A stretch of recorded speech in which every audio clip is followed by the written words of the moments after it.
ဒီကနေ့နှုတ်ဘတ်တော်အဖြစ်ဖျားခင်စကားပြောတဲ့အရာကတော့တကူလက်ခံမလုပ်ပါနဲ့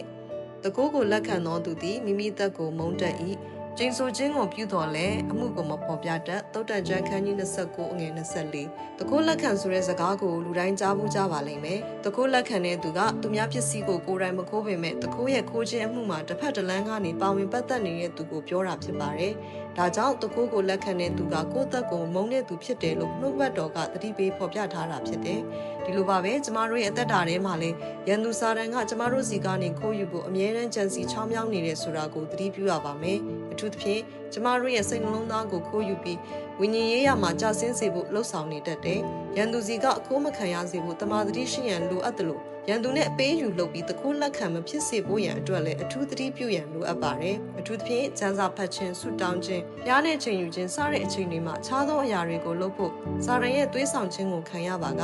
ပြပြသားသားညှင်းပယ်တတ်ဖို့လိုပါတယ်။ရန်သူစာရန်ရဲ့သွေးဆောင်ခြင်းမခံရစေဖို့တတိပြုရပါမယ်။တကိုးကိုလက်ခံမိတာနဲ့နောက်ဆက်တွဲအနေနဲ့ဖျားနဲ့ချိန်ယူခြင်းနှဲပါလာမယ်။အဲ့နောက်မှာတော့လောကရဲ့သွေးဆောင်ခြင်းတွေနောက်တဖြည်းဖြည်းရောက်မှမသိရောက်နေရင်ရန်သူစာရန်ရဲ့ဖြည့်ဆည်းခြင်းနဲ့အတူတက်တာမှာကြာဆင်းခြင်းတွေဖြစ်လာပါလိမ့်မယ်။ဒါကြောင့်စာရန်ရဲ့ခိုးယူခြင်းမှာအပေးယူလုပ်ရင်ကောင်းကြီးများမဆုံးရှုံးစေဖို့ဘယ်တော့မှတကိုးလက်ခံမလုပ်မိပါစေနဲ့။ရောက်ချင်းစီတိုင်းကိုဖျားခင်ကောင်းကြီးပေးပါစေ။